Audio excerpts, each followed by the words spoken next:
नमस्कार, आप देख रहे हैं BIZ तक का लाइव एडिशन और रिलायंस इंडस्ट्रीज के नतीजे आए हैं। उस नतीजों को कवर करेंगे और बताएंगे आपको कि रिलायंस इंडस्ट्रीज के नतीजे कैसे रहे और साथ ही साथ अब सोमवार में एक्सपेक्ट क्या करना चाहिए। रिलायंस इंडस्ट्रीज का स्टॉक जो है यहाँ से चढ़ेगा, गिरेगा, इन नतीजों का क्या इंपैक्ट देखने को मिलेगा, इन तमाम मुद्दों को इस शो में उठाएंगे।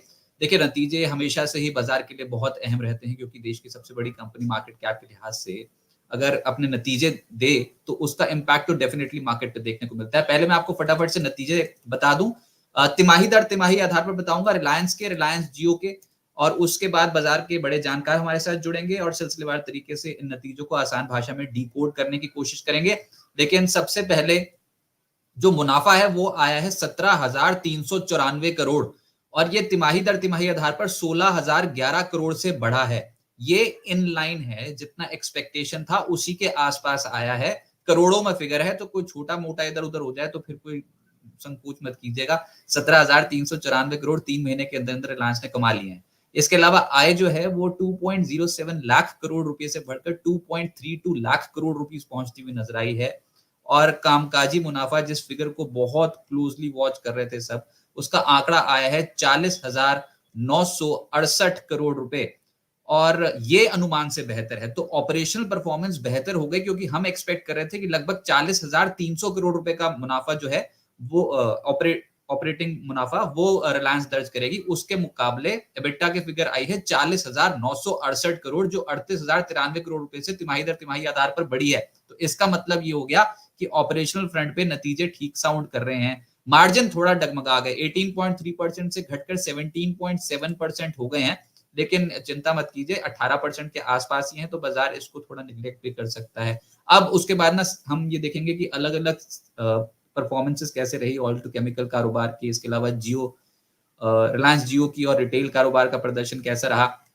तो उसमें सबसे पहले तो जियो, अब दिक्कत ये है कि एक्सपेक्टेशन जिससे ज्यादा लगा लो, अगर वो ही थोड़ा सा इशारा दे दे कि हाँ उतनी स्ट्रॉन्ग परफॉर्मेंस नहीं आई। परफॉर्मेंस ठीक है लेकिन स्ट्रॉन्ग नहीं आई है। वो इसलिए क्योंकि रिलायंस जियो ने इस बार 7 तिमाहियों में सबसे स्लोएस्ट प्रॉफिट ग्रोथ दिखाई है। प्रॉफिट तो है 5,058 करोड़ का, टेलीकॉम कंपनियों को आप पता ही है कि प्रॉफिट दिखाते हैं। आइडिया सेलुलर नहीं दिखा पाता क्योंकि वो सरकार की तरफ देनदारी बहुत ज्यादा है, लेकिन ऑपरेटिंग फ्रंट पे उसका भी प्रॉफिट ही आता है। यहाँ पर जो रिलायंस जियो का जो प्रॉफिट है, रिलायंस जियो में 5,058 करोड़ रुपए का प्रॉफिट दर्ज किया है और ये 4,863 करोड़ रुपए से बढ़ा है। 4% का इजाफा क्वार्टर क्वार्टर बेसिस पे हुआ है। फिगर है ठीक 5,058 करोड़ का, लेकिन ये स्लोएस्ट है। पिछले 7 क्वार्टर्स में ये सबसे कम फिगर आई है 5,058 करोड़, इससे ज्यादा ही आती थी हर बार। तो ये भी मतलब जो प्रॉफिट की जो ग्रोथ है, ये जो 4% की ग्रोथ है, ये स्लो है। फिगर नहीं छोटी मोटी, फिगर तो अच्छी खासी है 5,058 करोड़। तो बाजार इसको भी अच्छे तरीके से ले लेगा, वैसे अभी ऐसा लग रहा है। रेवेन्यू जो है वो 24,042 करोड़ से बढ़कर 24,750 करोड़ रुपए रिलायंस जियो का हुआ है Q2 में, और कामकाजी मुनाफा 12,558 करोड़ से बढ़कर 12,953 करोड़, यानी कि 3% की ग्रोथ वहां पर। मार्जिन 52.3% पे ही है इनके, कोई ज्यादा छेड़छाड़ नहीं है वहां पर। और आपको पता ही रिलायंस जियो ने जियो स्पेस फाइबर लॉन्च कर दिया है। वो एक बड़ा आने वाले समय के लिए रेवेन्यू स्ट्रीम जो वो बनता हुआ नजर आएगा। ये जो satellite driven giga fibre service है, इसका उद्घाटन कर दिया आज इंडिया मोबाइल कांग्रेस में, तो इसका एक बहुत बड़ा इंपैक्ट गोइंग फॉरवर्ड पड़ता हुआ नजर आएगा। अब एक और पॉइंट यहाँ पर ये था कि जो इनके आरपूज हैं वो इस बार जो रिलायंस जियो ने दर्ज किए हैं वो इस बार हम एक्सपेक्ट कर रहे थे कि 182.5 के आसपास आएंगे, 181.70 आए हैं। 181.7 के आरपू हैं वर्सेस 180.5। तो एवरेज रेवेन्यू पर यूजर जो है उसमें जो अनुमान था उससे थोड़े से कम यहाँ पर पड़ते हुए नजर आए। चलिए, वैसे भी एक्सपेक्टेशन भी यही थी कि जो नतीजे हैं वो ऐसी रिलायंस इंडस्ट्रीज के देखने को मिलेंगे और बाजार में इसका इम्पैक्ट हो सकता है कि रिलायंस इंडस्ट्रीज के फ्रंट पे थोड़ा पॉजिटिव पड़ता हुआ नजर आए, क्योंकि वायर बाय बेसिस पे देखोगे तो अच्छे नतीजे दिखाई दे रहे हैं आपको। सालाना ग्रोथ, क्वार्टर क्वार्टर बेसिस पे भी ग्रोथ दिखाई दे रही है। मैनेजमेंट कॉन्फिडेंट बहुत ज्यादा लग रही है, खासतौर से डिजिटल सर्विसेज को लेकर और रिटेल सर्विसेज को लेकर। तो सब कुछ अच्छा अच्छा दिखाई दे रहा है। लेकिन इस पे भाव पे क्या, रिलायंस इंडस्ट्रीज ने जो आज क्लोजिंग दी है 2% बढ़कर मेरे ख्याल से 2,272 के लेवल पे क्लोज हुआ होगा। अब क्या स्टॉक का होगा उसको बताने के लिए सनी अग्रवाल जी एसबीआई सिक्योरिटी से मेरे साथ से मौजूद हैं। सनी जी नमस्कार। नतीजे अभी शुरुआत में तो आपने देख लिए होंगे, अभी भी पोस्ट होने शुरू हुए हैं। रिलायंस इंडस्ट्रीज की मीडिया रिलीज भी आ चुकी है। सर जो मुनाफे की फिगर जो आई है, क्या वो आपके अनुमान के मुताबिक है या फिर ये अच्छा मुनाफा समझा जाएगा? 17,394 करोड़। सर ये मैं अपनी बैक एंड टीम से भी पूछ रहा था, रिसर्च टीम से, ये 3 महीने में ये 17,000 करोड़ रुपए कैसे कमा लेते हैं? Good evening. डेफिनेटली ये रिलायंस यार अपने आप में एक इंडिया है, 15 लाख करोड़ की मार्केट कैप है। ऑब्वियसली एक गर्व की बात है कि कोई इंडियन कंपनी इतना बड़ा मुनाफा कमाती है, 17 से 18 हजार करोड़ का क्वार्टरली प्रॉफिट। और अब नतीजे की बात करते हैं, डेफिनेटली कहीं ना कहीं नतीजे मुझे लगता है कि in line with street expectation ही आए थे। जो स्ट्रीट को अनुमान था कि जो टेलीकॉम बिजनेस है और रिटेल बिजनेस है उसमें अच्छी खासी ग्रोथ देखी जाएगी, वो दोनों इन लाइन आई है। और ऑयल टू केमिकल सेगमेंट में कहीं ना कहीं एक डिक्लाइन देखने के अनुमान थी, क्योंकि जो ऑयल के दाम है उनमें करेक्शन हुआ है, तो उसका इम्पैक्ट कहीं ना कहीं जो एंड प्रोडक्ट रियलाइजेशन है उस पर आता है, उसका इम्पैक्ट हमने देखा। और एट द सेम टाइम जो इनका अपस्ट्रीम बिजनेस है, जहाँ ये ऑयल और गैस अपने वेल से निकाल करके सेल करते हैं, उसमें एक अपना जो वॉल्यूम है वो ग्रोथ के कारण एक अच्छा ओवरऑल नंबर देखने मिले ओवरऑल। तो मुझे लगता है कि नतीजे जो अनुमान है उसके उसके मुताबिक ही है। और अगर मैं वैल्यूएशन की बात भी कर लेता हूं तो मुझे लगता है कि अब रिलायंस सालाना मोटा मोटी 75,000 से 80,000 करोड़ का प्रॉफिट दर्ज करने का पोटेंशियल रखती है अब कंपनी। और आज के डेट में अगर मैं मार्केट कैप देखता हूं तो शायद 15 लाख करोड़ के आसपास है। तो मुझे लगता है कि 20 के पीई मल्टीपल पे मिल रही है इतनी बड़ी कंपनी। हालांकि एक सिर्फ पीई मल्टीपल राइट वे नहीं होगा, इसमें हर बिजनेस का वैल्यूएशन अलग होता है। बट मैं दर्शक के को आसानी से बिजनेस समझने के एंगल से बोल रहा था। तो मुझे नहीं लगता है कि यहाँ से कोई सिग्निफिकेंट डाउनसाइड है स्टॉक प्राइस में। इनफैक्ट यहाँ से अब जो नेक्स्ट ट्रिगर रहेगा डेफिनेटली वो रहेगा रिटेल बिजनेस का डीमर्जर। और इसी के चलते हमने देखा है कि 15,000 करोड़ रुपए रिलायंस ने जो लॉन्ग ओनली पेंशन फंड होते हैं, केकेआर हो गया, कतार इन्वेस्टमेंट फंड हो गया, Abu Dhabi investment authority fund हो गया, उसके चलते रिलायंस ने फंड जुटाए। और उसी के चलते मुझे लगता है कि क्वार्टर ऑन क्वार्टर कहीं ना कहीं इनकी जो कर्ज के आंकड़े हैं वो भी थोड़े बहुत हल्के फुल्के कम हुए हैं।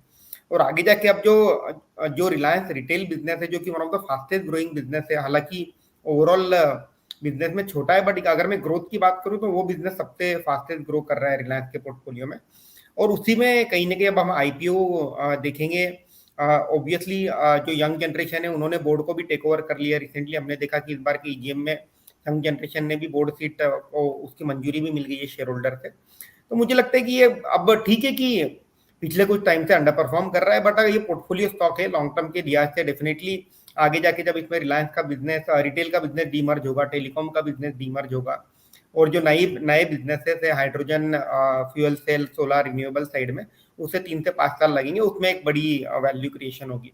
तो ये पोर्टफोलियो स्टॉक है, इसे रोज लेवेज करने वालों को नहीं देखना चाहिए, डेफिनेटली लेकर के पोर्टफोलियो में रख देना चाहिए। तो ये रेवेन्यू भी इनलाइन, प्रॉफिट भी इनलाइन, एबिटा भी इनलाइन, थोड़ा सा बेटर ही दिखाई दे रहा है। एबिटा की जो फिगर इस बार रिपोर्ट हुई है ऑपरेशनल फ्रंट पे 40,968 करोड़ रुपए का एबिटा इन्होंने दर्ज किया है।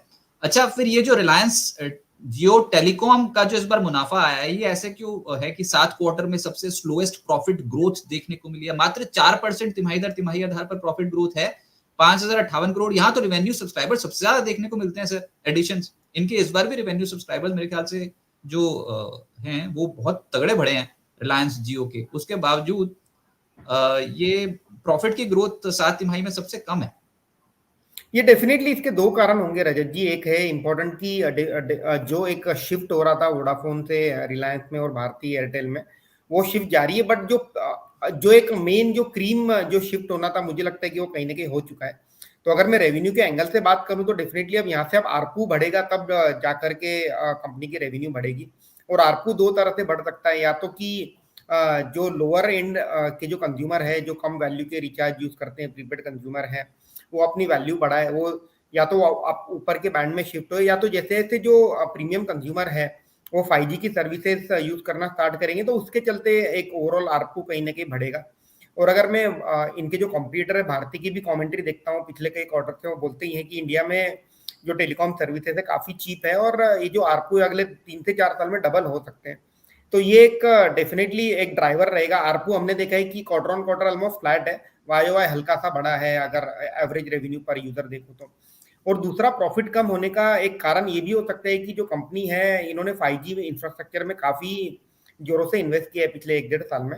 उसी के चलते मुझे लगता है कि कहीं ना कहीं डेप्रिसिएशन और जो इंटरेस्ट कॉस्ट है उसकी मार पड़ी होगी ये बिजनेस में। और जब भी कंपनी एक इन्वेस्टमेंट फेज में होती है, ये तो हमें सबको पता ही है कि डेप्रिसिएशन बढ़ता है, इंटरेस्ट कॉस्ट बढ़ती है, और इसका जो बेनिफिट है ग्रेजुअली फिर अगले 102 से 3 साल में दिखेगा, क्योंकि ये केपेक्स हेवी इंडस्ट्री है। आपको पहले केपेक्स करना होगा और फिर आपके सब्सक्राइबर बेस ग्रेजुअली उसमें जुड़ते जाएंगे। तो ठीक है कि वाईओवाई ग्रोथ के बेसिस पे एक स्लोएस्ट ग्रोथ देखने मिली है, बट हालांकि मुझे लगता है कि ये स्ट्रीट को पता ही था कि ऐसा कोई नई बात नहीं है कि ग्रोथ कम आई है तो कोई निगेटिव सरप्राइज वाली बात रही है। बस मैनेजमेंट ने फिर अब बोलना भी शुरू कर दिया है, और उन्होंने जो स्टेटमेंट्स दिए हैं वो ज्यादातर फिर से वही है कि रिटेल और डिजिटल फोकस स्टेटमेंट्स ज्यादा निकल के आई हैं। रिटेल में एबिटा मार्जिन 7.56% रहा है versus 7.36% quarter on quarter basis पे, और रिटेल के जो रेवेन्यू हैं वो लगभग 10% बढ़े हैं क्वार्टर ऑन क्वार्टर बेसिस पे 77,163 करोड़। और ऐसे ही डिजिटल एबिटा जो है वो भी 43% मार्जिन जो है वो 43.09% है वर्सेस 42.78%। तो सारा का सारा फोकस ऐसे लग रहा है रिटेल और डिजिटल के ऊपर ही है फिर से। डिजिटल रेवेन्यू भी 2% बढ़े हैं तिमाही दर तिमाही आधार पर 32,657 crore. Oil and gas revenue बहुत तगड़े बढ़े हैं 43%, 6,620 करोड़। लेकिन जो आप ये फिगर देख रहे हो ना रेवेन्यू की, इसमें 77,000 करोड़ तो रिलायंस रिटेल की तरफ से आता है, फिर 72,657 करोड़ डिजिटल रेवेन्यू की तरफ से आता है। और उसके कारण आने वाले समय के लिए ग्रोथ और फोकस एरिया वही है रिलायंस का, रिलायंस रिटेल और रिलायंस जियो। ईशा अंबानी बोल रहे हैं, I am delighted to report that we have delivered yet another quarter of stellar performance and achieved all time high across financial metrics. The performance is testament to our customer-centric approach that defines Reliance Retail, and we look forward for servicing our customers this festive season with renewed optimism and enthusiasm. और मुकेश अंबानी साहब भी ये बोल रहे हैं कि oil to chemical कारोबार की रेजिलिएंट परफॉर्मेंस देखने को मिली है, स्ट्रॉन्ग ग्रोथ देखने को मिली है, और oil and gas business in this quarter you can strong see growth that the देखने flow through of EBITDA all को। going into the net So profit ये there. जो On a standalone basis, if you were to see, JPL is up 12%, RRVL up management बोल रही 21%, है, एक बार and उनको सुन लेते हैं कि वो एग्जैक्टली अभी there you क्या can बोल रही है, see फिर मैं यहाँ that से the एक net मिनट आपके profit पास आता growth in the consumer business were tempered by higher depreciation, with accelerated asset growth and higher network utilization.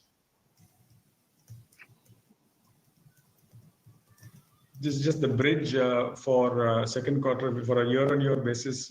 Again, across the board, you can see all the businesses contributing, and primarily on O2C side, you can see the sharp increase there on the back of gasoline and PVC margins. Oil and gas, EBITDA is driven by volumes in KGD6.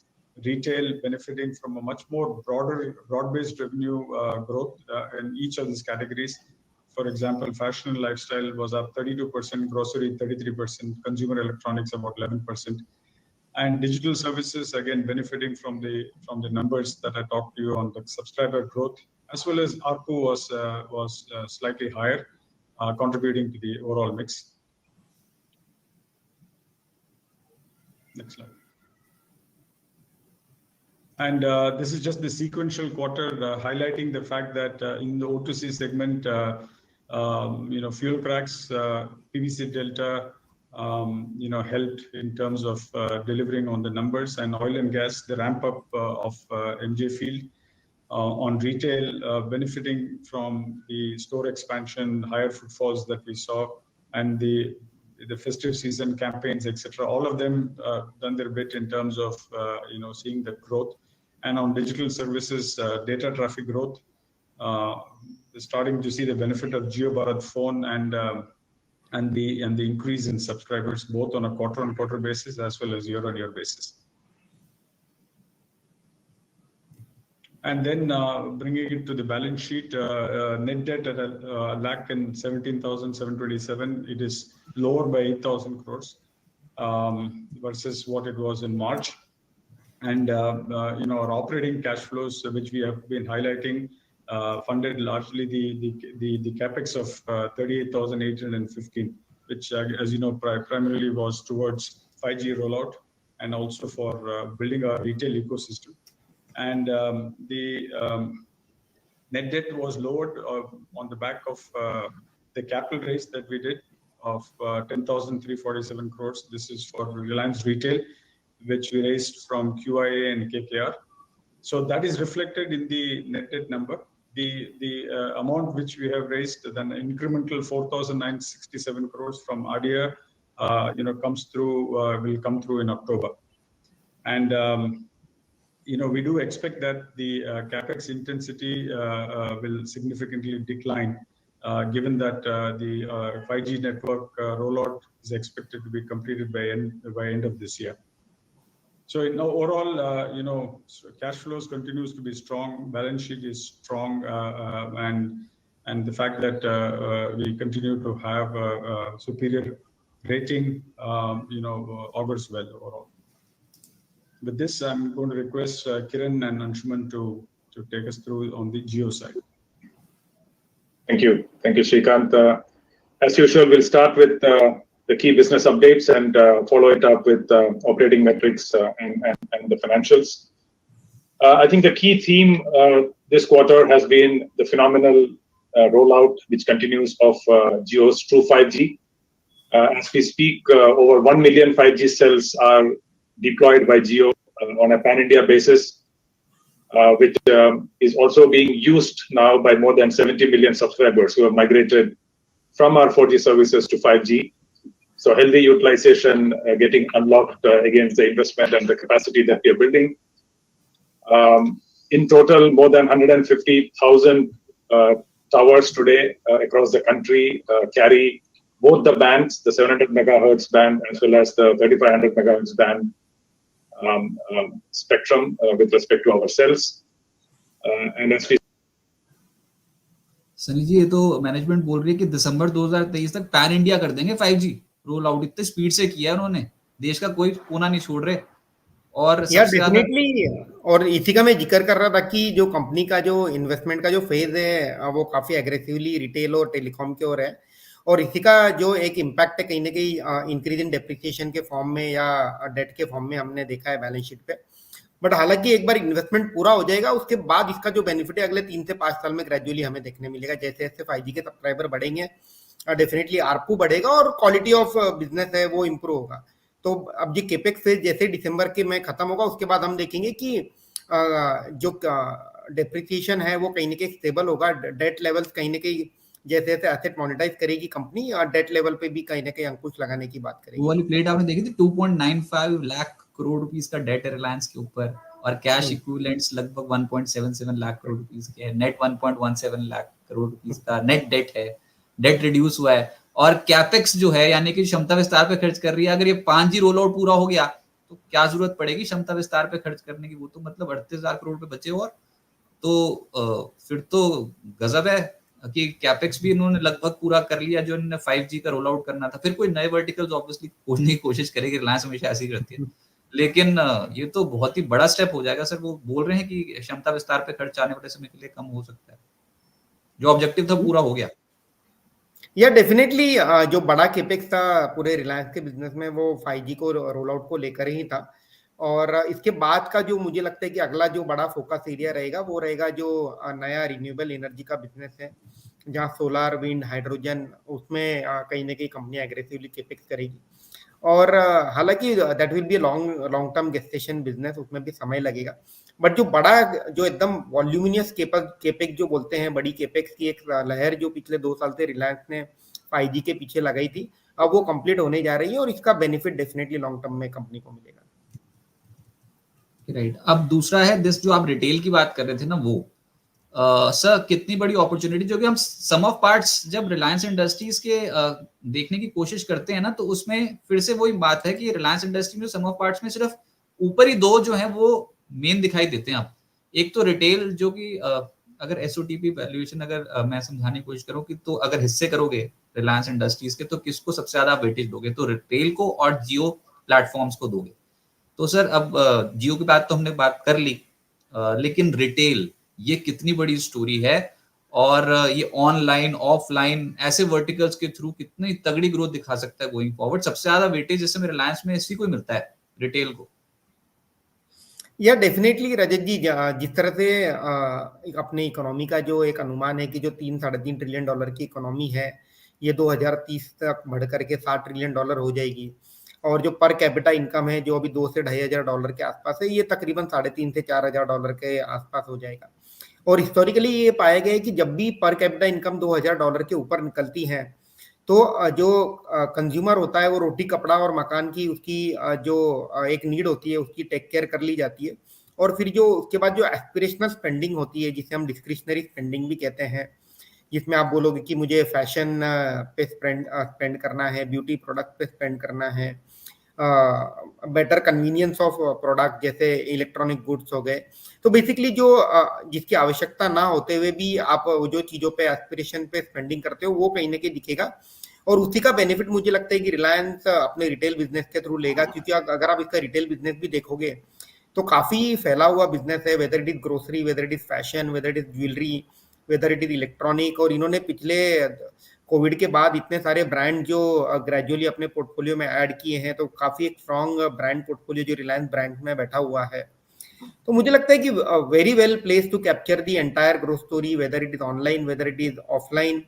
पूरा जो इनका जो ecosystem है online offline का, जिसे multi channel distribution network कहते हैं, वो पूरा रेडी है। एट द सेम टाइम जिस तरह से अभी तो जो फेसबुक और गूगल इनसे जो पैसा आया था, उनकी जो स्ट्रैटेजी है कि कहीं ना कहीं व्हाट्सएप में आप कुछ इंटीग्रेट करोगे, ये सब ऑनलाइन इंटीग्रेशन की जो बात है। फिनेंशियल सर्विसेज जो बिजनेस है अभी तो उसी को इसकी कोई बात कर ही नहीं रहा है जियो फिनेंशियल सर्विसेज की, उसको भी एक बहुत बड़ा एडवांटेज रिटेल बिजनेस के थ्रू मिलेगा। दोनों वो तो क्रॉस अलग होगी ना कंपनी सर, ये रिलायंस इंडस्ट्रीज के शेयर में उसका कुछ फर्क पड़ेगा? अलग तो हो गई, बट अल्टीमेटली रजत जी वही है कि अगर रिटेल बिजनेस ग्रो करना है तो अल्टीमेटली फंडिंग की जरूरत कंज्यूमर को भी पड़ेगी और उनके जो सप्लाई चेन वेंडर है उनको भी पड़ेगी, राइट। तो जो पूरा इकोसिस्टम जो रिलायंस ने बनाया है, weather it is on consumer side weather it is on vendor side, इसका पूरा बेनिफिट रिलायंस को भी मिलेगा। और जब खुद की फंडिंग आम होगी तो डेफिनेटली एक अपर हैंड होता है कि मेरा ही फंडिंग आम है और मेरे ही शॉप से मुझे वो फंडिंग करना है। तो पूरा इकोसिस्टम का जो बेनिफिट है ग्रेजुअली कंपनी में देखने मिलेगा। वो तो ये बोल रहे हैं Jio Bharat has gained substantial market share, और ये नॉन स्मार्टफोन कैटेगरी है, significant share gains through MNP, और video music streaming and UPI की फीचर्स हैं इस फोन के। अब देखो तो सिर्फ फोन का लुक, इसमें भी अपनी पकड़ बनाते चले जा रहे हैं, तो गजब है मतलब। और आज वो ये जियो फाइबर वाली खबर तो आई गई थी कि इसको भी लॉन्च कर दिया। अच्छा, और रिटेल कैटेगरी की हमने बात करी है, मैं आपको बता रहा हूँ जो स्टोरी डेवलप हो रही है ना। अच्छा, फिर अभी सर रखें उम्मीद इस साल ये रिलायंस रिटेल या फिर रिलायंस जियो के ऊपर जो सब चाहते हैं वो हो सकता है क्या? क्योंकि अब तो देखिए ये ईशा अंबानी और आकाश अंबानी, अनंत अंबानी के हाथ में भी कमान आ चुकी है। तो ये जो अलग अलग वर्टिकल्स हैं, चाहे वो एनर्जी स्पेस हो या रिटेल हो या फिर टेलीकॉम हो, वैल्यू अनलॉकिंग आज नहीं तो कल तो होगी। ये कल कितना दूर है? मुझे लगता है कि जिस तरह से मार्केट में जो खबरें आती है वो हिसाब से लगता है कि जो रिटेल का जो आईपीओ है या डीमर्जर है, मे बी नेक्स्ट ईयर 2024 में कैलेंडर ईयर में हमें डेफिनेटली देखने मिलेगा। और उसी के चलते जो प्राइवेट इक्विटी से जो प्राइवेट प्लेयर से जो फंड रेज किए जा रहे हैं, उसका अगर मैं वैल्यूएशन देखूं तो तकरीबन 8 लाख करोड़ का वैल्यूएशन रिटेल बिजनेस को दिया है। और अगर ओवरऑल कंपनी का आज मार्केट कैप देखता हूं तो मैं 15 लाख करोड़ का है, तो मतलब 50% वैल्यू तो रिटेल बिजनेस को ही आज के वैल्यूएशन पे दी जा रही है। आई एम श्योर कि जब ये इसका आईपीओ आएगा या डीमर्जर होगा, ये 8 लाख करोड़ की जो वैल्यू है बढ़ करके फिर 10 से 12 लाख करोड़ तो हो ही जाएगी। तो ठीक है, ज्यादा दूर नहीं है। हालांकि 17 लाख करोड़, ये 17 लाख करोड़ का मार्केट कैप तो रिलायंस इंडस्ट्रीज का है।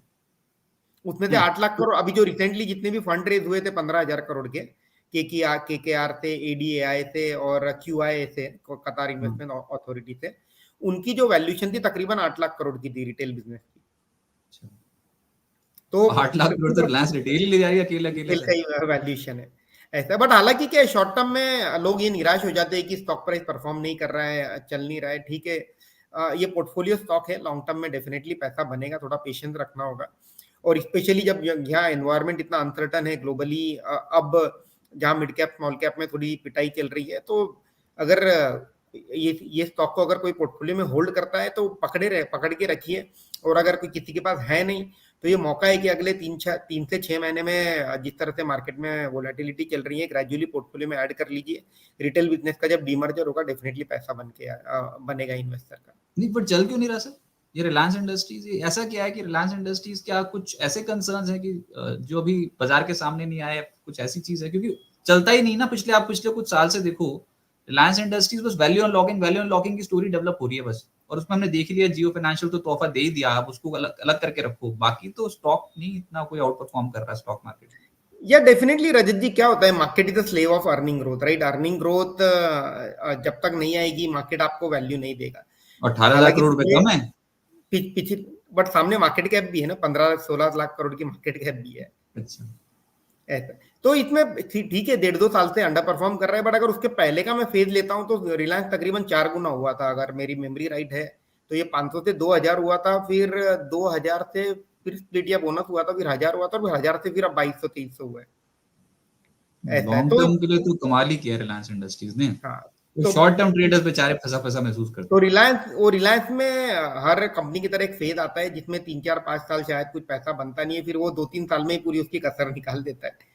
तो अब जब रिलायंस केपेक्स फेज में है टेलीकॉम बिजनेस के, रिटेल बिजनेस के, उसी के चलते कहीं ना कहीं एक स्ट्रीट को वो रहता है कि जब कंपनी केपेक्स फेज में होती है, फ्री कैश फ्लो नहीं आती है कंपनी को, फ्री कैश फ्लो नहीं आती है, कंपनी डेट मोबिलाइज करती है, उसका इम्पैक्ट दिखता है पीएनएल बैलेंस शीट पे।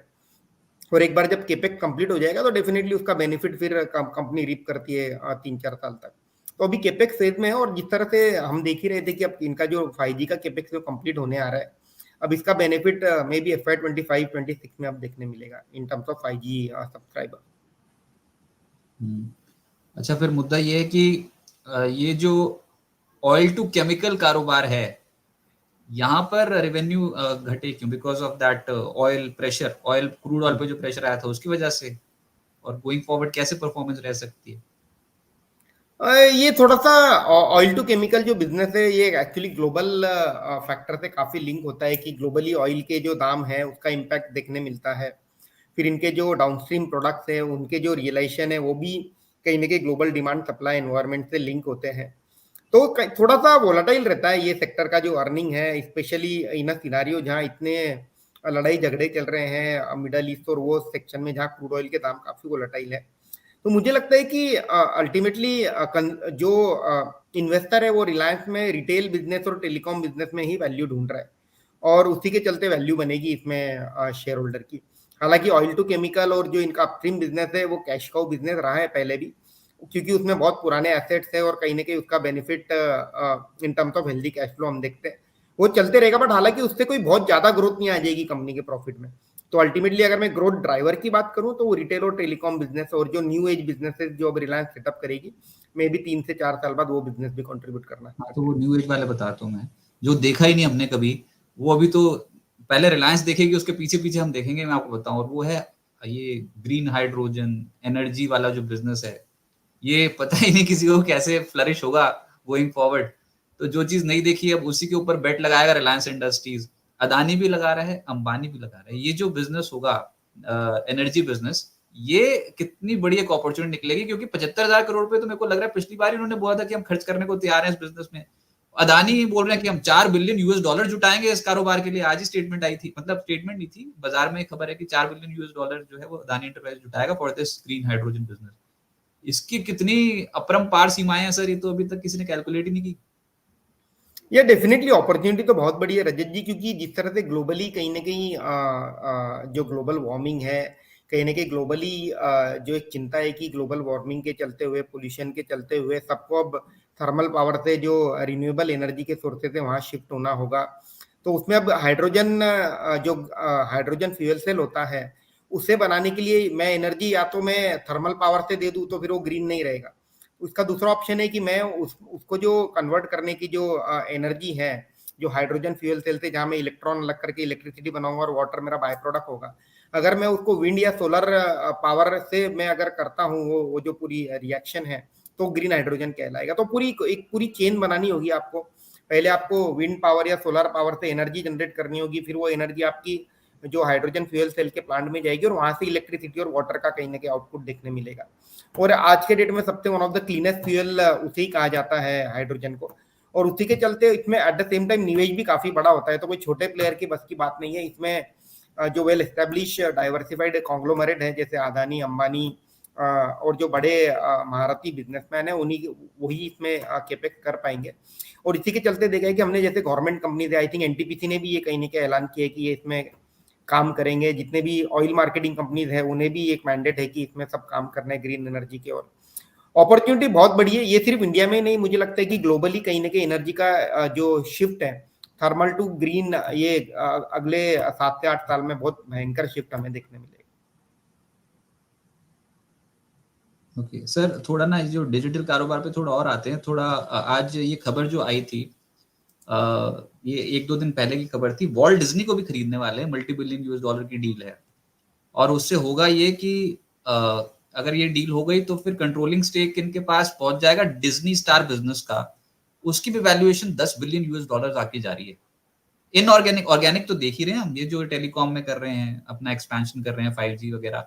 उसके बाद डिजिटल कारोबार में जो जिस तरीके से एक्वायर कर रहे हैं ना, ऐसे रिटेल में भी एक्वायर कर रहे हैं। इनऑर्गेनिक ऑर्गेनिक दोनों फ्रंट पे चल रहा है। रिलायंस इंडस्ट्रीज कुछ नहीं छोड़ रहा, मतलब सब कुछ हमारा, ऐसे वाला टाइप। तो ये है कि खरीदते ही चले जा रहे हैं सब।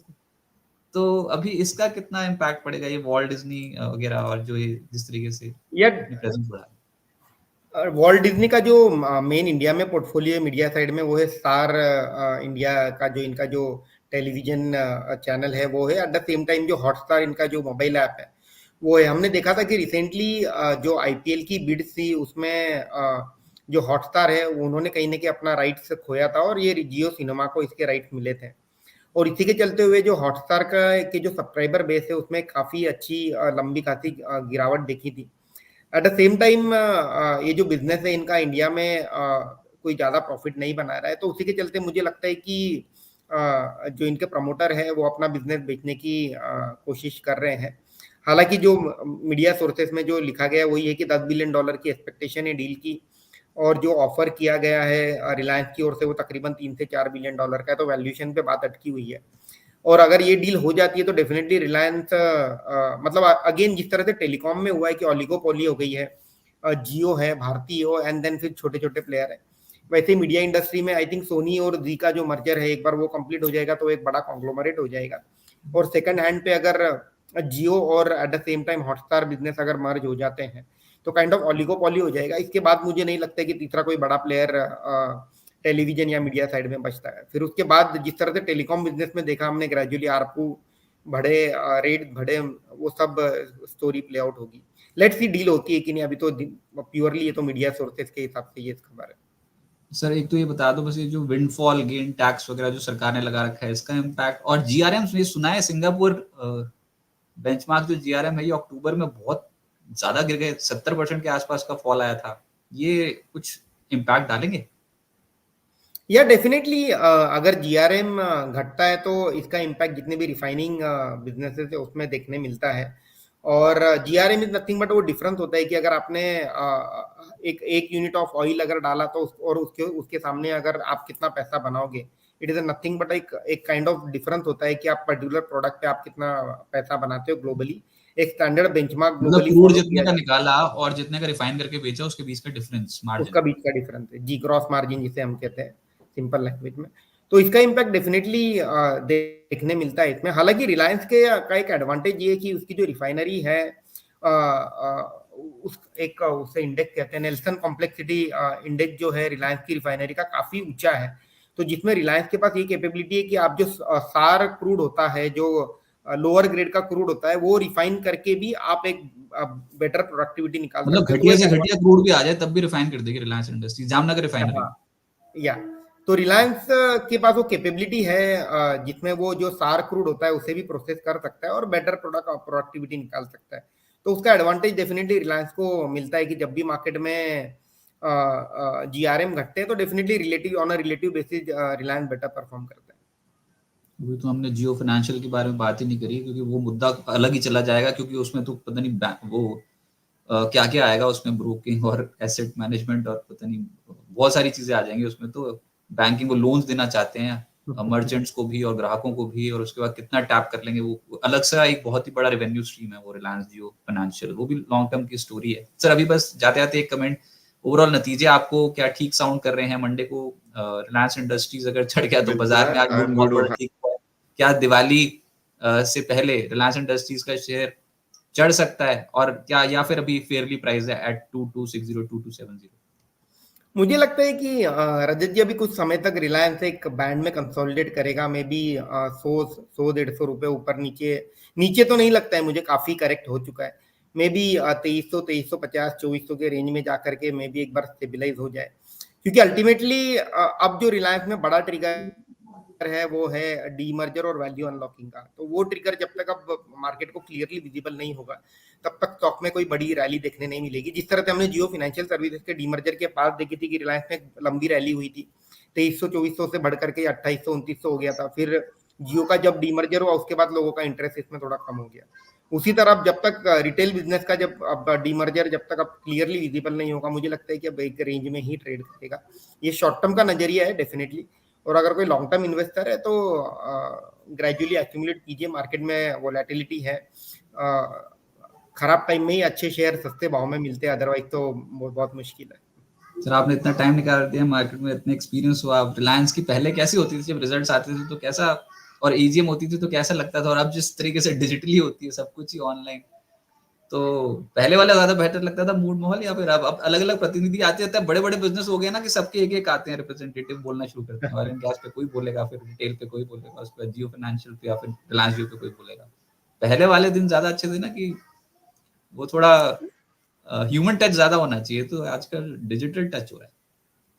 वो तो देखो हर चीज के प्रो एंड कॉन्स है। ऑब्वियसली डिजिटल का एक बेनिफिट होता है कि दुनिया का हर कोने में बैठा हुआ हर बंदा जानकारी को फटाफट प्राप्त कर लेता था, कर लेता है। और पहले के इसमें होता ये था कि ह्यूमन टच डेफिनेटली था, बट इंफॉर्मेशन बहुत लिमिटेड लोगों तक सीमित थी। तो कहीं ना कहीं दोनों के एडवांटेजेस और एडवांटेज दोनों है। तो हाँ वैसे भी ऑब्वियसली ट्वीट आ गए आज सर, मुकेश अंबानी जी के ट्वीट आ गए, यशराज जी के भी ट्वीट आ गए, वो देख लिया हमने, आजकल ट्वीट का ही जमाना है।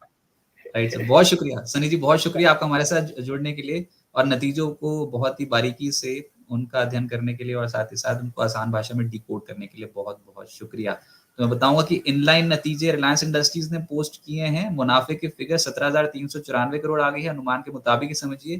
कामकाजी मुनाफा अच्छा ग्रो करके गया, 40,968 करोड़ है, 38,093 करोड़ से बढ़कर क्वार्टर क्वार्टर बेसिस पे। रेवेन्यू 2.32 लाख करोड़ रुपीज है, 2.07 लाख करोड़ रुपीज से बढ़कर, और ये इनलाइन नतीजे समझे जाएंगे।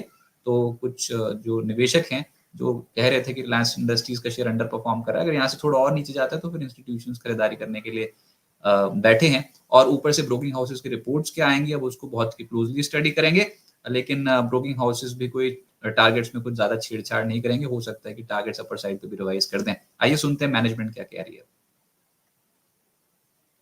Financials, our revenue was 77,000 crores, which is $9.3 billion. EBITDA from operations at 5,600 crores, which is $675 million, 8.1% margin. Our total EBITDA was 5,800 crores, which was an 8.4% margin, and profit after tax of 2,790 crores, which is $336 million. Next. Quickly covering some of the key highlights across our consumption baskets. So on the consumer electronics, the focus continues to be on expanding our store network. We had the best ever Independence Day sales on August 15th, which was up 23% on a year-on-year basis. The growth was quite broad-based, driven through launch of new categories. There were mobile phone launches. There were promotions being run across different categories, as well as some of the regional festivals which fell during the quarter. All of them contributed towards growth. Rescue, which is a big differentiator for us, which helps us control the service that we provide ourselves to the customers, rather than being dependent on third parties. That continues to grow our network as well as improve the service quality. Our product brands group, it launched new products as well as expanded the range that we offer in our existing categories. We launched the QLED TVs during the quarter. The merchant base, where our products are present, was up 2.66 on a YOY basis, and this continues to be the focus for this business. Our JioMart digital business, the growth was led by phones and high-end televisions. There, our merchant base was up 44% on a year-on-year basis. Moving on to fashion and lifestyle, offline business delivered a pretty robust growth.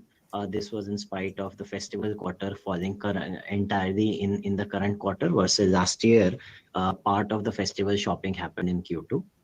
So we've had a reasonably robust quarter. As I spoke earlier, we launched the Usta format, and we are seeing very good traction, very good reception reviews from the customers. We also launched new concept stores under our flagship Trends brand. It's a future-ready store with a lot of tech and immersive shopping experience. And we have received very good response from customers, and we will be looking at scaling up this concept further. We continue to strengthen our own brands. Most of what we sell in our stores are our own brands, and we continue to explore various partnerships. Performex, which is our activewear brand, tied up with All India Football Federation to sell products, merchandise. Also, Point Co, which is another brand tied up with Viacom 18. We continue to invest in design and sourcing ecosystem to enhance our fast fashion capabilities and reduce time to concept to market time, so that we have faster inventory turnaround, as well as we have a good pulse on what's selling in the market. We are relevant fashion in our stores. Just as a reference point, we added 1,000+ new options every day during the quarter. It's a reflection of the success that we have been able to achieve in reducing our design to market cycles. Ajio, which is our online platform, continues to do very well and grow from strength to strength. We focus on catalog expansion. Options count were up 50% YOY. A lot of brands are our own brands, which are available only on Ajio. We had Ajio All-Star Sale during the quarter, which went off very well. We had strong momentum on new customer additions as well, and we added over 2 million customers during the quarter. Our partner brands business continues to dominate and lead in the premium brands and luxury segment. We have, as you know, we have the widest portfolio of international brands and designer brands in the country. We continue to look for and partner with more brands and add into our portfolio. During the quarter, we acquired majority stake in Edamama, which is a kidswear portfolio brand that further helps strengthen our kidswear portfolio. Superdrive is one of the successful brands in our portfolio.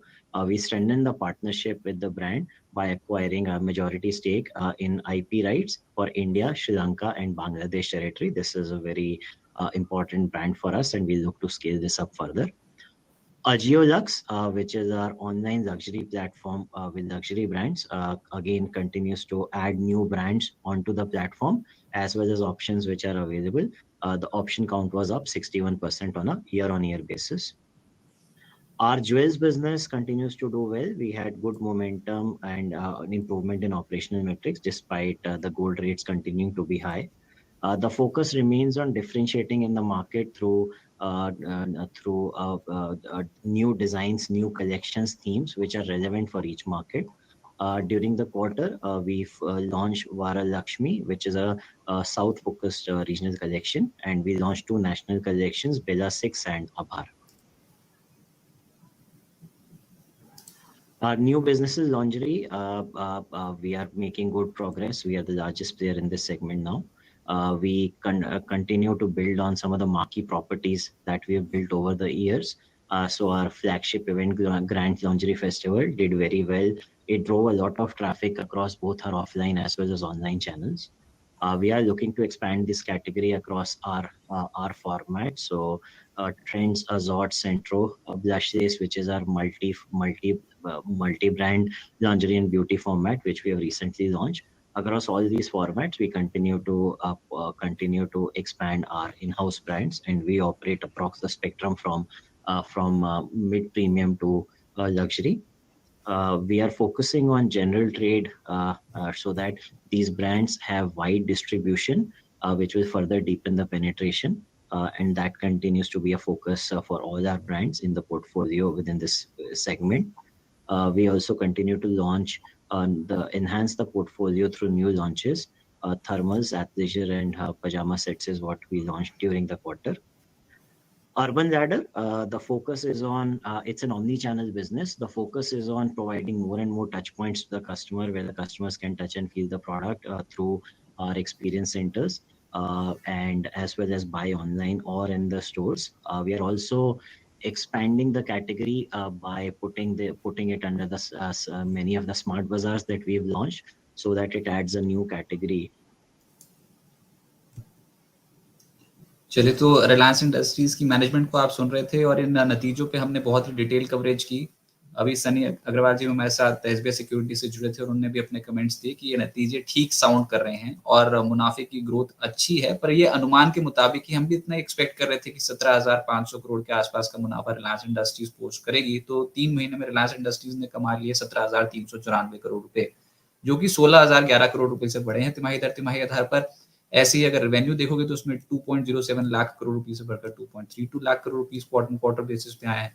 EBITDA का आंकड़ा अच्छा है, 40,968 crore versus 38,093 crore. इनके जो अलग अलग verticals हैं, अगर आप वो देखना शुरू करोगे, जियो प्लेटफॉर्म्स, रिटेल और साथ ही साथ oil to chemical, oil and gas, ये ठीक ऑपरेशनल परफॉर्मेंस ठीक दे रहे हैं, तो इसमें कोई दिक्कत अभी लगती नहीं है। मेरे को लग रहा है कि ब्रोकिंग हाउसेस की रिपोर्ट्स पॉजिटिव फ्रंट पे ही आएगी। जियो के अगर अलग से देखें, रिलायंस जियो के सिर्फ उसी को ही खंगालने की कोशिश करें, तो ऐसा तो है कि 7 क्वार्टर में सबसे कम रेवेन्यू, सबसे कम प्रॉफिट ग्रोथ दिखाई कंपनी, लेकिन फिर भी 5,058 करोड़ रुपए का आंकड़ा है प्रॉफिट के फिगर, 5,038 करोड़ का ही एक्सपेक्टेड था, तो वो भाव में है अभी। रिलायंस इंडस्ट्रीज का स्टॉक ऑलरेडी बहुत ज्यादा टूट चुका है, तो 2100 के आसपास भी आएगा, तब भी शेयर्स खरीदने के लिए लोग तैयार बैठेंगे। मेन है कि जिस जिस चीज पे अभी बाजार बेट लगा रहा है, दैट इज वैल्यू अनलॉकिंग। और आपको पता है रिटेल बहुत बड़ा बिजनेस होता चला जा रहा है। अभी भी यही समझ में आ रहा था सनी जी से बात करके कि 8 लाख करोड़ रुपए की वैल्यूएशन है उस वाले बिजनेस की। वो धीरे धीरे जब तक उसका आईपीओ आएगा तब तक वो 12 लाख 13 लाख करोड़ रुपए पे वैल्यूएशन कोट कर जाएगी। 17 लाख करोड़ रुपए का तो मार्केट कैप वो रिलायंस इंडस्ट्रीज का ही है, तो फिर वो ठीक है। आने वाले समय के लिए जो 2 बड़े वर्टिकल्स हैं रिलायंस के जिस पे वो बेट लगा रही है, दैट इज रिटेल और जियो, उनकी परफॉर्मेंस ठीक आती चली जा रही है ओवर पीरियड टाइम। किसी तिमाही में कभी कुछ हल्का फुल्का डेंट पड़ जाए तो उससे डरिए घबराइएगा मत। फिर उसके बाद जो अभी जिस पे बात नहीं होती, दैट इज एनर्जी बिजनेस, और ये green energy business, green hydrogen business बहुत ही तगड़ा वर्टिकल खड़ा हो जाएगा रिलायंस इंडस्ट्रीज के लिए। उसके ऊपर वो निवेश भी बढ़ चढ़ कर करेगी। तो अभी तो यही समझ में आता है कि 2.95 लाख करोड़ रुपीस का डेट है, 1.77 लाख करोड़ रुपीस का कैश इक्विवेलेंट्स है, तो लगभग 1.17 लाख करोड़ रुपीस का नेट डेट है कंपनी के ऊपर। लेकिन उसको वो सिग्निफिकेंटली धीरे धीरे करके कम कर रहे हैं, और जियो को pan India 5G roll out वो ऑलरेडी कर चुके हैं। तो ये सारी बातें मैनेजमेंट ने बता दी। इसका अब सार ये है कि नतीजे ठीक हैं, इन लाइन हैं, तो स्टॉक मार्केट रिलायंस इंडस्ट्रीज को थम्स अप भी दे सकती है। आज के सत्र में वैसे 2% खुश हो गया था रिलायंस इंडस्ट्रीज का स्टॉक, लेकिन अभी ये रेंज में ही रहेगा ऐसा लग रहा है। 2100 से लेकर 2400 की एक वाइड रेंज है जो रिलायंस इंडस्ट्रीज पकड़ के बैठा हुआ है, और अभी भी वही रहेगा। 2100 से 2400 की रेंज पे रिलायंस इंडस्ट्रीज का शेयर जो कामकाज करता हुआ नजर आएगा। फिलहाल इस कवरेज से इतना ही। बिजनेस जगत के तमाम अपडेट्स के लिए आप जुड़े पुस्तक के साथ, और ऐसे ही लाइव कवरेज के लिए हमारे साथ लगातार जुड़ते रहें। हम ऐसे नतीजों को डिकोड करते रहेंगे। नमस्कार। Continue to demonstrate sustained growth. There's consistent increase in traffic as well as average bill values. We've been able to grow our average bill values on JioMart meaningfully through various initiatives. We onboarded MS Dhoni as the brand ambassador and launched a Jio Utsav campaign in October, which has seen very good success. Our Grand Independence Sale saw very strong growth in traffic, as well as growth in GMV of some of the newer categories like fashion and general merchandise that we have introduced onto the platform, as we endeavor to develop JioMart as a cross-category horizontal platform.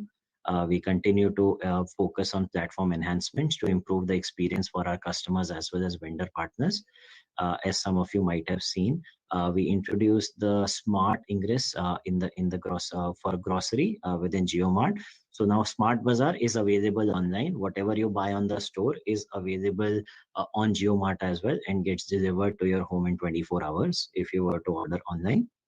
Our catalog expansion continues. Option count was up 3x on a year-on-year basis. The seller base is up 2x on a YOY basis. So very good progress on developing the 3P category. That's it. Now I hand over to Sanjay for the oil and gas. segment. Thank you, Dinesh. Very good evening to everyone on the call. Just a recap of the quarter gone by. As we can see, we had a pretty robust quarter on the back of KG-D6 gas and condensate production. Essentially, in terms of quarterly performance on a year-on-year basis, we've seen a 72% jump in revenues, which is about 6,620 crores. In terms of EBITDA, we've seen it grow by almost 50%, greater than 50%, about 4,766 crores. This is mainly driven by the improvement in production that we are now seeing. We are well on course, ramping up the production from the block, from the various fields, including the MJ field, to about 30 million standard cubic meters cumulatively from KG-D6. As such, even prices were better as compared to the last quarter by almost 6%. Next slide, please. In terms of KG-D6 MJ gas and condensate field, we successfully completed the commissioning as well as the performance tests. All 8 wells are on production even as we speak and are under ramp up. We are close to 30 million standard cubic meters. In terms of CBM, the production remains steady, the base production. And in terms of the 40 well program that we have initiated, we expect production ramp up to commence from the 4th quarter of FY24.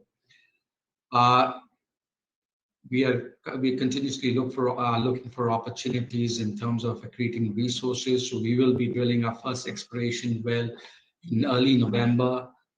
This is as part of our infrastructure-led exploration efforts. In terms of production, as you can see, we're well on course to achieving 30 million standard cubic meters, which is nearly 30% of India's gas production, and also nearly 24 to 25,000 barrels of condensate. That's what we expect to achieve. Our focus will be now to sustain this production going forward. In terms of the overall markets, mixed aspects. In terms of the supply side, we did see strikes in Australia and a few leakages in some of the pipelines. Consequently, we did see lower supplies. However, we saw storages at historically high levels at about 96% versus 5-year averages of 87%. Now, overall, the LNG demand was quite tepid, and what we expect now is in the short term, in the near term, the winter will play a key role. Severity of the winter will dictate gas price movements. Overall, the Indian gas market demand remains quite strong. In fact, in the quarter gone by, we saw consumption of almost 180 million standard cubic meters, up 10% from the earlier quarter of 162, mainly driven by gas-based, gas-driven power sector, and also from CGD. As such, we are also aware that the ceiling price has been notified for this first half, and the new revised ceiling price is $9.96 per MMBtu for the second half of the year. So overall, we expect gas prices to remain firm, and production will continue to grow to 30 million standard cubic meters. Thank you. Yeah, thanks, Sanjay. Moving to the last presentation on O2C, revenues at 1,48,000 crores, lower by 7.3% on a year-on-year basis. That's more driven by the crude price that on a year-on-year basis fell by 14%. We had a strong performance in as far as the EBITDA is concerned, up 36% on a year-on-year basis and almost 7% up on a quarter-on-quarter basis. The year-on-year performance that you see in EBITDA was on the back of strong gasoline cracks, up 47%. In petrochemicals, petchem delta, PVC delta was up 7%. we also benefited from a strong domestic demand environment, and we will see those percentages in subsequent slides. Again, continue to benefit from feedstock sourcing. Of course, on the SAED side, while at 606 crores, it was lower than what it was at the same time last year, which was 4,039. But it was also in a way compensated by the fact that mid-distillates cracks itself were lower. Petchem downstream contribution was impacted by lower delta. I mean, PE down by 8%, polypropylene down 17%. The whole polyester chain, if you were to see it, was down about 13%. So clearly, downstream was impacted by deltas. Of course, also the fact that it is in the context being a subdued global demand environment, as well as the fact that it's also well supplied. But in our case, it was to some extent offset by the fact that we had higher domestic sales, and also in a way benefiting from the sharp decline in ethane prices, which was down 46%. So the lower delta was to some extent offset by Indian demand, as well as the fact that ethane prices were low. Quarter on quarter was again benefiting from fuel cracks and PVC delta, which was up 23% on a quarter on quarter basis. This is the broader business environment. If you were to see overall, demand environment looks strong with oil, at 102.7 up 2.5 million barrels per day. When you see it from where location-wise, if you see, China was almost 2.2 out of that, and then the rest of Asia was about 0.5. Again, when you see it from categories, the demand was significant in jet, which was more than 1 million barrels per day demand.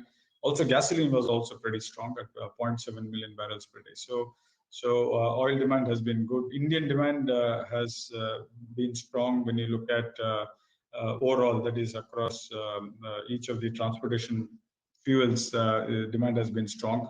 When you look at polymer and polyester demand, polymer is up 25% year on year, polyester demand up 12% year on year. So that has been pretty good. And overall, when you look at refinery operating rates, unsurprisingly, it is up on the back of firm demand for refined products. Though the cracker operating rates were slightly lower given broader demand trends.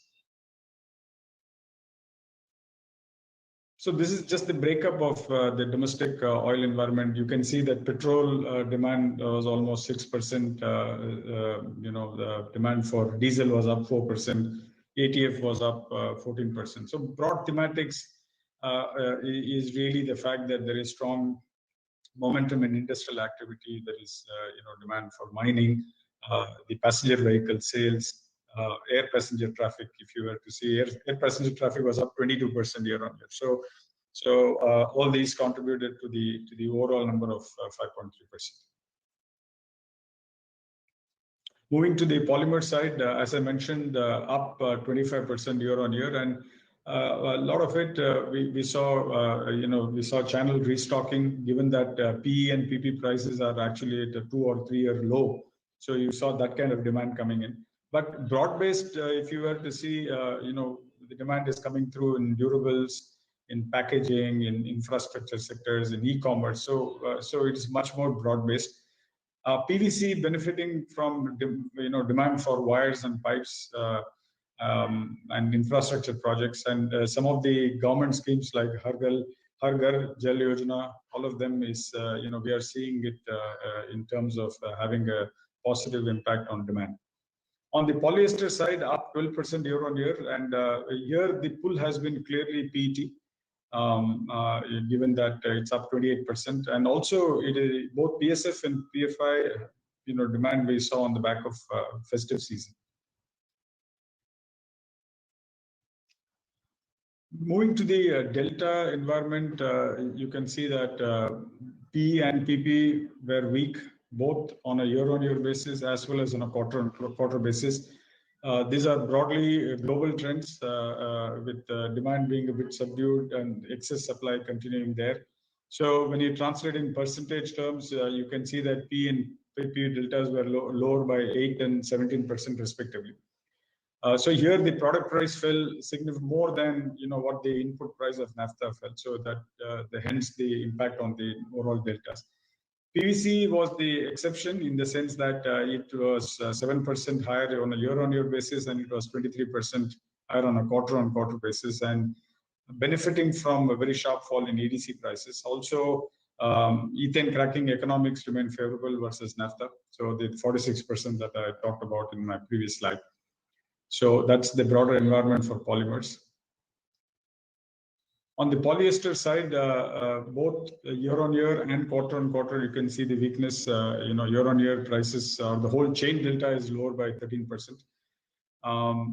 Again, impacted by slower demand recovery in China. And on the quarter-on-quarter basis, this has been impacted by weak global demand. And if you look at regional PTA deltas, that was down 27% with increase in PX prices. But the fact that there was strong demand in India helped support those margins. MEG was significantly weaker due to strong naphtha prices. On transportation fuel, if you look at gas oil, demand per se, it grew by only 0.2 million barrels per day to a total of almost 28.8 million barrels per day. Again, that was a mixed, different locations, was higher. For example, Asia Pacific and Middle East were higher, but there were all the offsets in Europe, Latin America, North America. So you saw that that kind of regional divergence in as far as demand. And also when you look at cracks, from 41.1 it dropped to 28.8 because it was exceptionally high in second quarter of last year. So you saw that. Also, there is European weakness which also pressured cracks. But on a Q-on-Q basis, you can see that there was a sharp jump.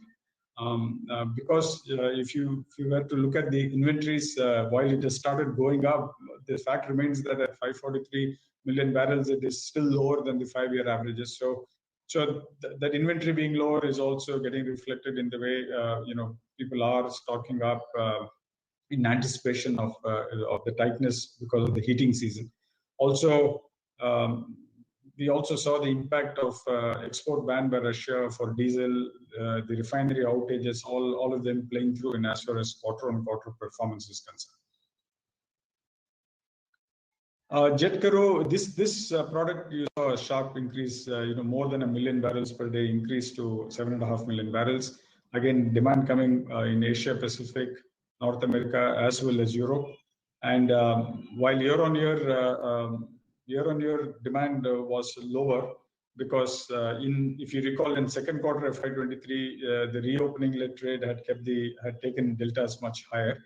But overall, you can see that on a quarter-on-quarter basis, a very sharp increase. This is 14 to 26. That's about almost 47.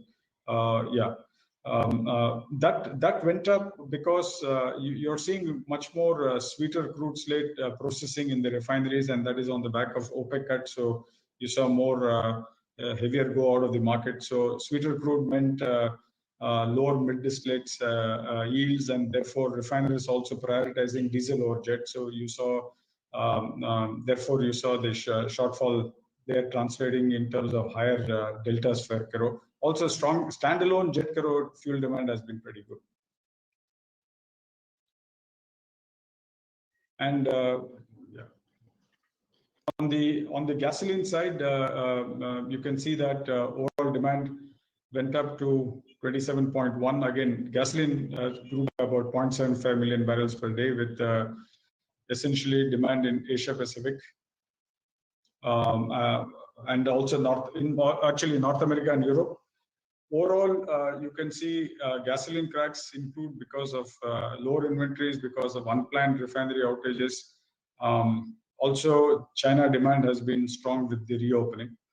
On the quarter-on-quarter side, this has been supported by actually supply disruptions. We saw some of the refinery closures in Germany, in Rotterdam. So we saw that having an impact on the pricing.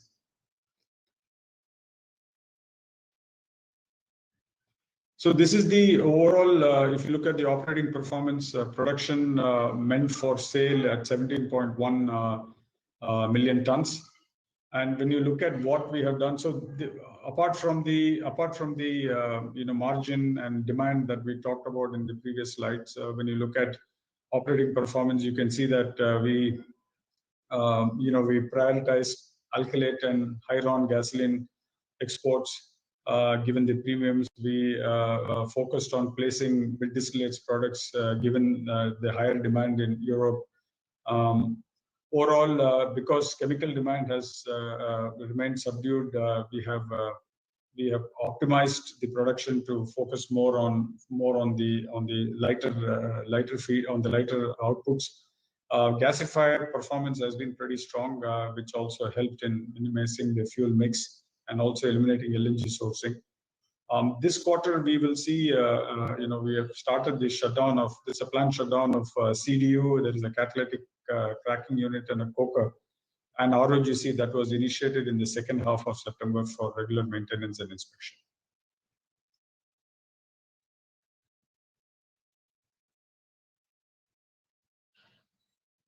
On the overall, when you look at how we see the O2C business, so we do think that demand is expected to remain strong. Even when if you were to look at estimates from IEA, you're seeing that for next year, we are talking about still a 0.9 million barrels per day increase to a 23, which was also up by 2.2 million barrels. So demand for fuel remains strong. The refining system is definitely tight, which will keep the margins at above mid-cycle levels. Planned shutdowns, unplanned shutdowns, all of them, given the tightness in the refinery system, will cause margins to expand. On the global downstream chemical, their margins are expected to remain soft in the near term, given the supply overhang. But any moderation in supplies from China and any improvement in global demand, will drive margin upcycle there. For India, of course, for an Indian market perspective, where we are a key player and where more than 85% of our products go, there the demand environment is expected to be strong, and as you know, it is directly linked to GDP growth rate. So that outlook remains pretty robust. So we think that we may have an edge there, and also the fact that the broader geopolitical tensions, things like oil production cuts by OPEC, all of them are expected to keep price and both the margin volatility is going to heighten all of them. So those are things that we see where we are. Overall, when we see it from our O2C point of view, in that sense, from a business perspective, it does look pretty constructive for us. Moving to the last slide on summary, I just wanted to say that you heard through all the presentations, earnings have been strong across all businesses, very strong operational performance.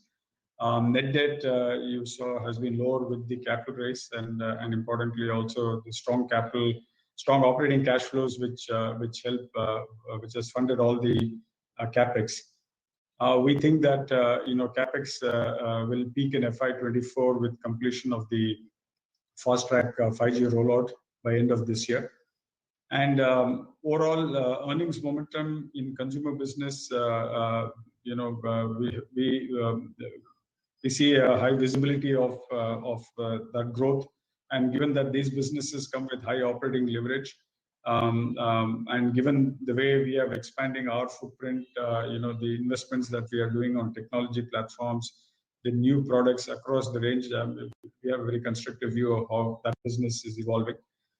Overall, as I mentioned on fuel side, market, it's a tight fuel market. Domestic demand is good, and very limited downside builds are happening in this market. On upstream side, MJ field production ramp up, is happening, and broader outlook is that supply uncertainties will keep gas prices elevated. overall a strong business portfolio and execution to drive returns and value creation. Thank you. With this, I come to the end of the presentation, and let me take this opportunity to wish you all a very happy Deepavali going into November. Thank you so much. Thank you, everyone.